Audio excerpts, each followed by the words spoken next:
watch Adrian Sullivan playing blue-white control, as he's always doing against Dan Maftei playing Esper control. I'm going to give you Adrian's deck list.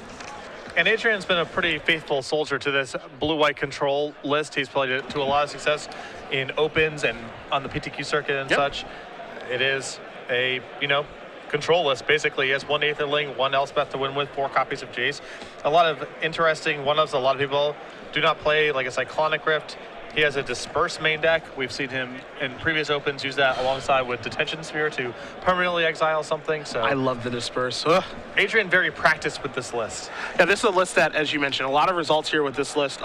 We saw an open where he got a game loss for writing a card down incorrectly. He ended up getting, I think, 9th place on Breakers that particular weekend, and then we were in St. Louis. He lost his winning in that weekend too. So he's been doing very, very well in the Open Series with blue-white control. These players will shake hand. Adrian's always the sporting gentleman as we are underway in game number 3 here between the Sphinx's Revelation control decks.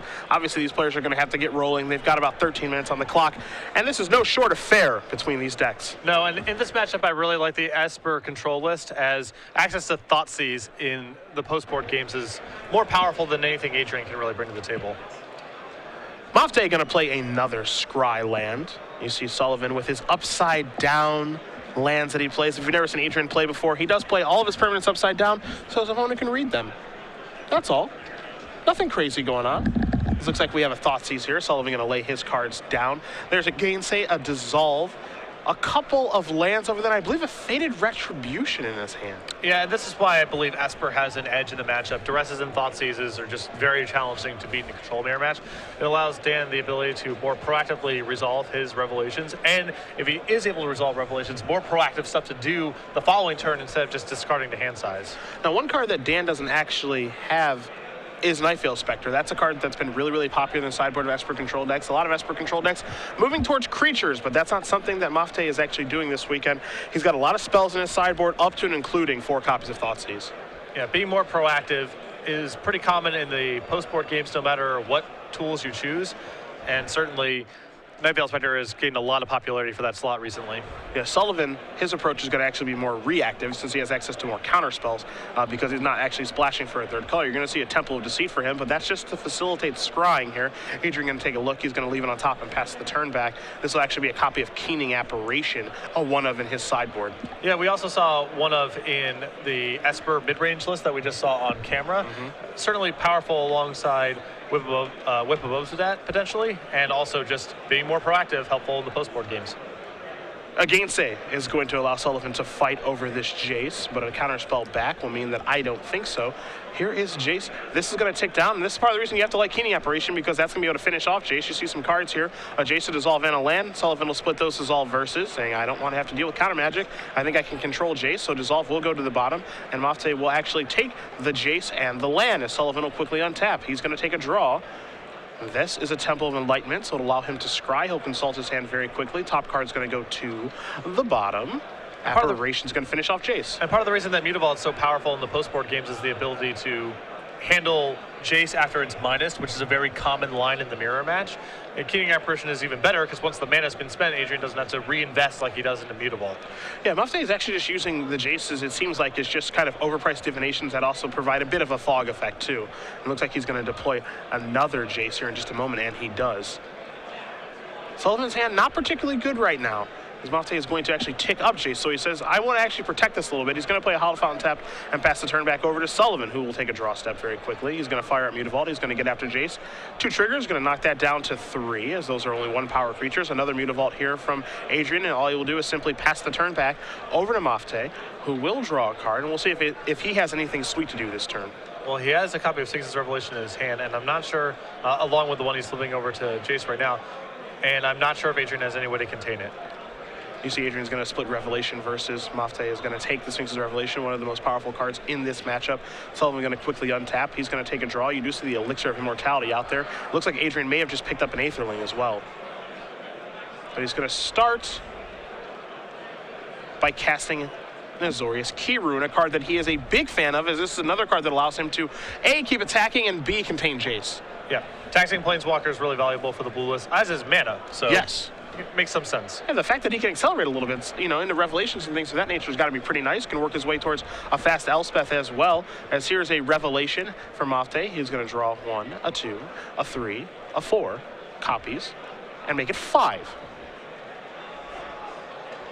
So he is reloading very well. We can't forget that he has another Revelation. So it looks like he's going to tap some mana right now. Is this going to be 6 or 7? 6.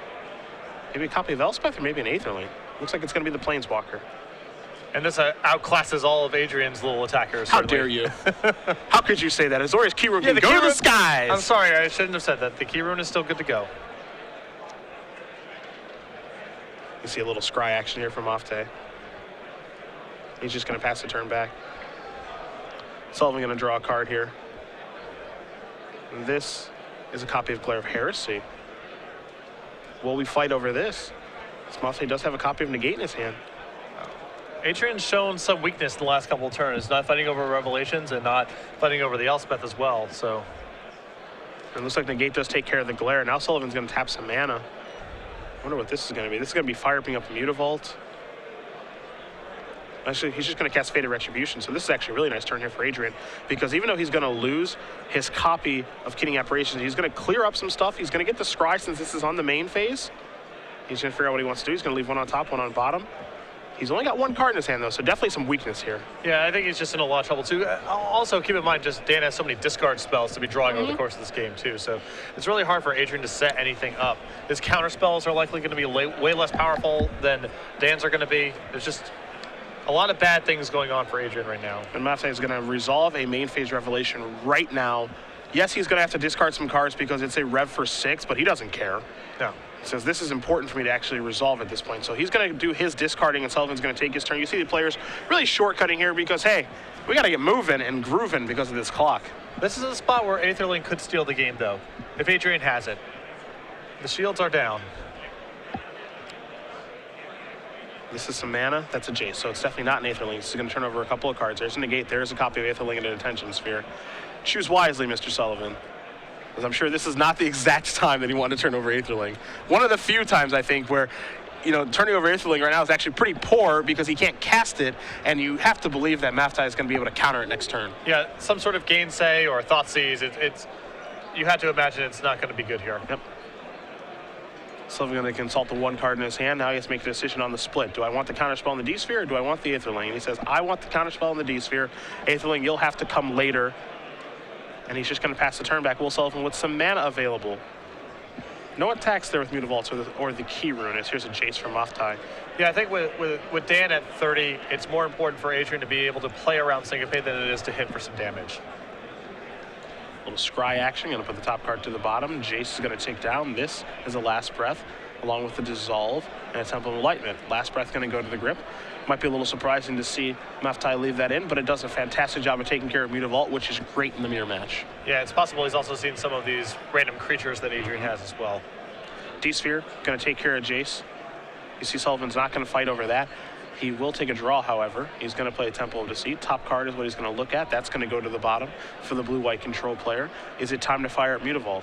It looks like it is. Looks like he's firing up a couple things. Keyrune. Let's get into the red zone, shall we? Boom. Let's see where we're going. Looks like we're going all upstairs here. He's going to pass the turn back over to Maftei, who's going to tap all those lands. He'll take a draw. Looks like he drew a copy of Thoughtseize. That's a good place to start. Sullivan, will he fight over this? He says no. You can choose between Negate and Attention Sphere, 2 cards that you knew I had. So there goes the D-Sphere. Sullivan buff with just the Negate. And if Maftei has any sort of reasonable follow-up here, he should be able to cement the game. Now, the big thing here is that even though these players are playing at a frenetic pace right now, the one thing you can't forget is that, you know, if you're not used to playing at a frenetic pace, things can get actually, you know, a little ugly here for you. You could actually make some missteps because you're playing so quickly. Yeah, absolutely. You see Sullivan's going to fire up those Mutavaults and get into the red zone. Last Breath is going to take care of one of them, which, of course, Adrian didn't know he have. He didn't know that Maftei had, because of that Jace. I like the way that Adrian's playing this game. He's not trying to fight over any sort of card advantage battle at this point. He's just trying to maybe attack Dan to death if he can and save his resources for one big fight. Because he's so outclassed in terms of cards here that he can't really fight a card economy war anymore. He has to fight over the text boxes that matter. And there's a bit of a negate action. Now this is a render silence, so that's going to have a counter war that Adrian has won. And Dan's going to draw a card. One render silent in the sideboard. Yep, a card that he does like quite a bit. And you see Sullivan is going to take a draw here. So again, you know, we saw 2 revelations resolved here by Dan, and here's a divination from Adrian, so he's going to draw 2 new cards. There's a real possibility here, here's another copy of divination, that just Maftei didn't draw anything of relevance. And, you know, if you're Sullivan, I think that's what you have to hope for, is that maybe they just kind of bricked a bunch and, you know, maybe I can win, because he's not really doing anything. Well, I think what Adrian has to hope for at this point is there's something poorly structured about Dan's 60 cards right now. Sure. If he's sideboarded in such a way where he either can't answer these attackers or doesn't have enough ways in his deck left to win. So Sullivan's going to fire up the key rune and the Mutavault and get into the red zone here. It looks like something is going to die potentially. Fated Retribution, I believe, was played. And pass the turn back after Adrian does play another copy of Mutavault.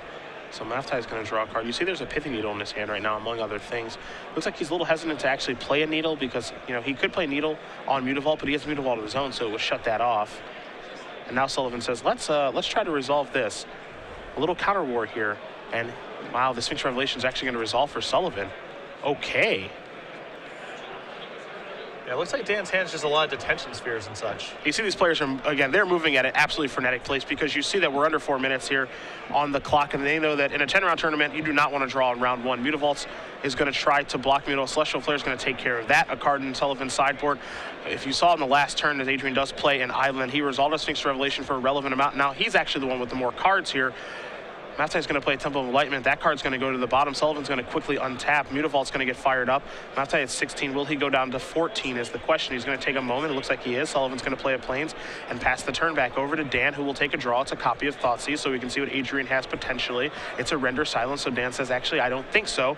And Dan will not actually get to play another spell because of render silence. So yeah, he was moving to Needle there, and it's no. Sullivan going to play a Hallowed Fountain tapped after attacking Mutavault and passing the turn back. Dan will untap. He'll draw a card. You see the scattered massive lands that he does have. And this is going to be a negate, looks like, on another Thoughtseize. So now Dan's going to play a Needle. We'll see what this is going to name. I promise, you know, a lot of times when you see like highlights and stuff, it seems like, you know, sometimes they play it fast. But no, that's just how fast these people are actually playing, as Mutavault's actually going to be named on the Needle. D-Sphere is going to take care of that so Adrian can keep attacking with the Mutavault. I've never seen 2 control players play this fast. No, neither have I. Let's see what this is going to be.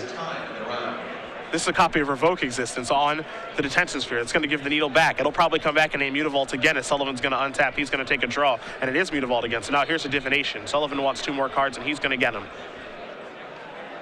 He has not played a land yet this turn. He's going to play a Detention Sphere on the Needle, saying, give me my Mutavault back. At this point, it's pretty insane that Dan's only really found the one Elspeth to win with. Yes. The fact that he resolved Revelation, I think he drew basically plus 12 cards. Yeah. This game, and not to mention just all the scrying that's happened here. It's a little bit surprising.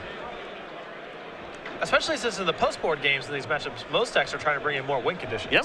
And again, we have seen the creature plan in the sideboards of these decks. We've seen Nightfell Specters and Blood Barons and Bramazes and things of that nature from Esper, but not this go around here for Dan. He's got Thoughtseizes, he's got a couple copies of Blood Baron, just 2, as Adrian will quickly untap, fire up a Mutavault here in just a moment and probably attack, but he's going to start by casting Divination.